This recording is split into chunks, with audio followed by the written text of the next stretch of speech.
Right, I don't film at night at all, but I've come out tonight and the fishing's been really good. So let's start a little video with a tank.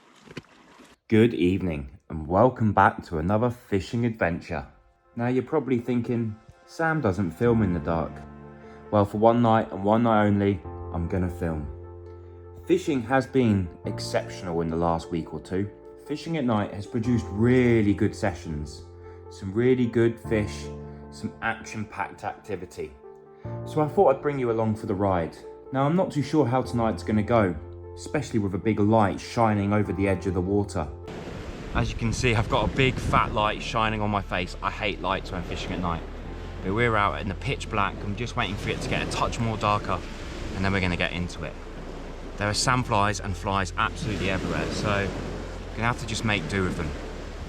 But what we're gonna do this evening is we're gonna get out and fish for some bass at night. But I've been doing quite well out there quite recently, so I thought I'd come out again and try and get you a little bit of a film with a light, see how much I can get. It might deter the fish off, to be honest. I think it will, because I'm a big hater of lights at night.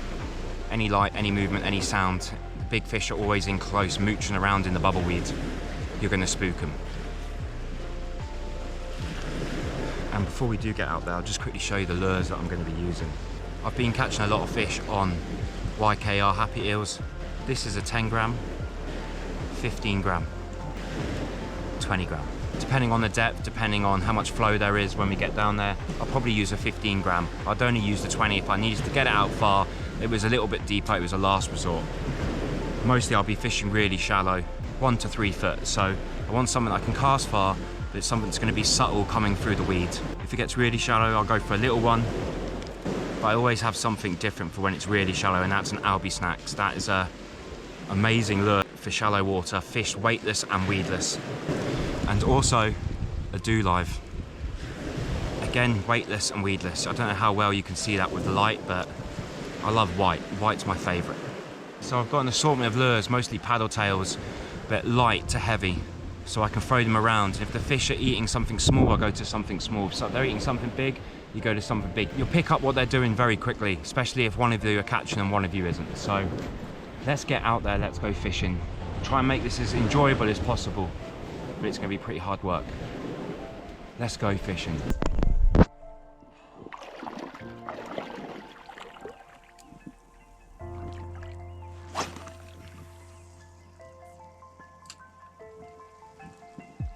I always find the slow wind at night gets me my most results.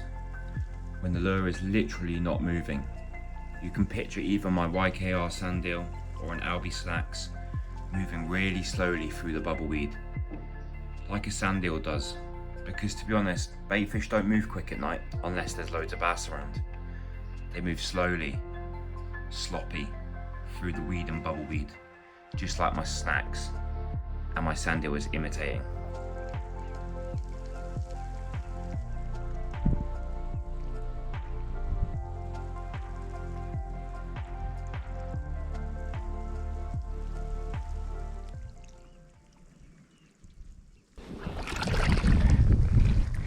Now, to give you a proper perspective of the ground that I'm actually fishing, a lot of it is just rocky on the bottom or just bubbleweed. And all I'm doing is I'm just fishing really slow, keeping my lure just above this. And it's always good to keep my lure above it.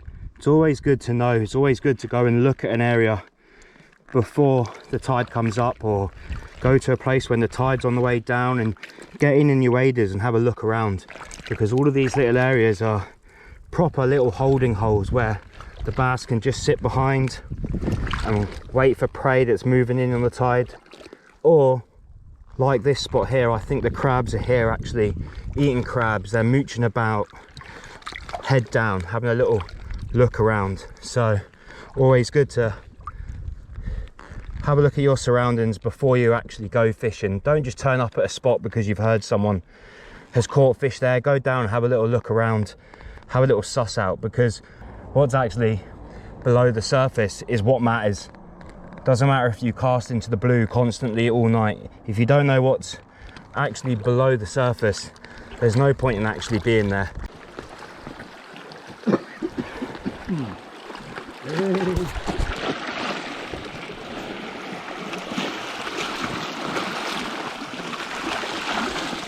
No slipping tonight.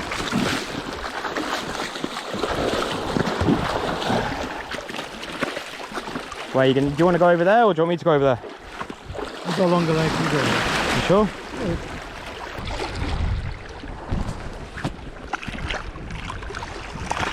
Right, no fish yet still. It's still a little bit slow going.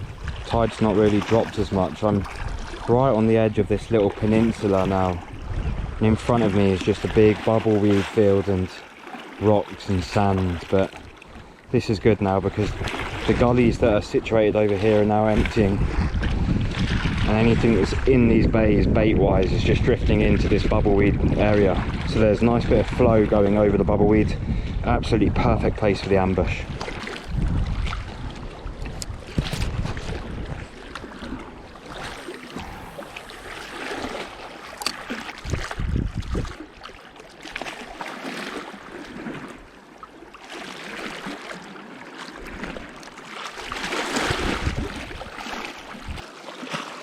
Yup, fish on, yup. Oh, big fish. Oh. Oh, mate, this is a good fish.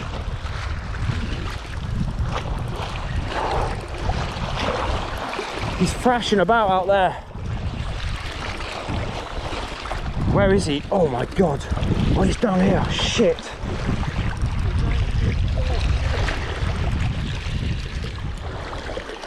Look at him go.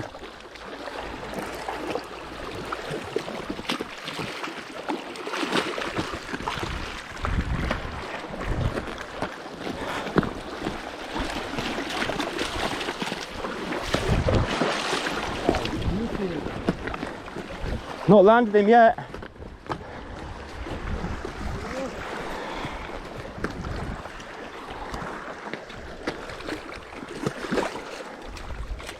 Right, I don't film at night at all, but I've come out tonight and the fishing's been really good. So let's start a little video with a tank.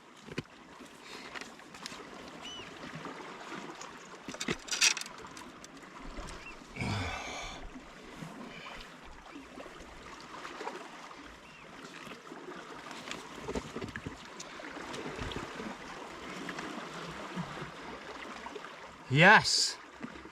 Happy Eel does it again. The light on the camera isn't too good, but that is a beautiful fish. Probably 4.5, 5 pounds.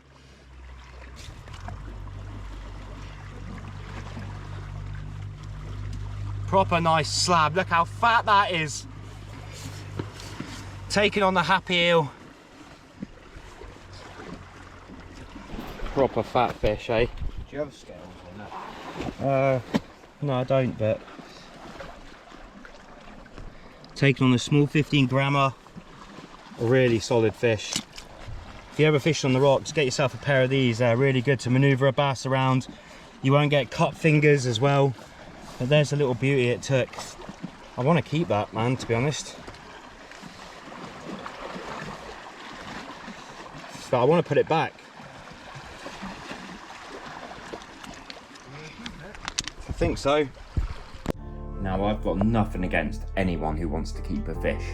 All the hours spent, all the money spent, everything that goes into catching one fish doesn't mean you have to put it back. Now, I'm a big believer of catch and release. I put most of my fish back, 99% of them.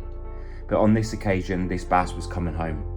We have a family barbecue coming up to feed a lot of people, maybe 10 people, so this fish is absolutely perfect. 63 centimeters, 5'9", a perfect table fish. A fish may be a little bit big for the table. I like to keep fish under 60 centimeters, between 50 and 60. But I'm not here to say you can't take this and you can't take that. Everyone that puts time and effort into fishing, spending the hours at the waterline, spending all that money, deserves to keep what they want to keep. But do not be greedy. Keep what you need to, not what you want to. You don't need to take all the fish in the world, but just take what you need. Enjoy the feast. Enjoy all that hard work that you've put into it. The lures I've chose are through confidence. Lures that I've used all the time. Paddle tails are always going to be an option in my tackle box, but so are straight tails, like Do Lives and Albie Snacks and Evo Lance. Fish whatever you feel confident in.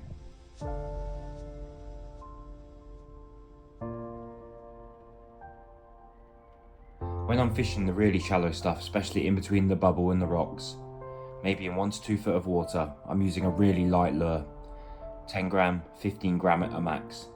I'm fishing rod tip high with just a steady, very slow retrieve. Sometimes the occasional bump, sometimes the occasional pause. Sometimes I'm even reeling so slowly that my lure is basically just scraping along the bottom. But these are the 2 techniques that work best for me in the dark. Basically, just reel it really slow. Stop if you want to, give it a little twitch. Mix it up. You will catch a fish. Put the hours in, put the time in.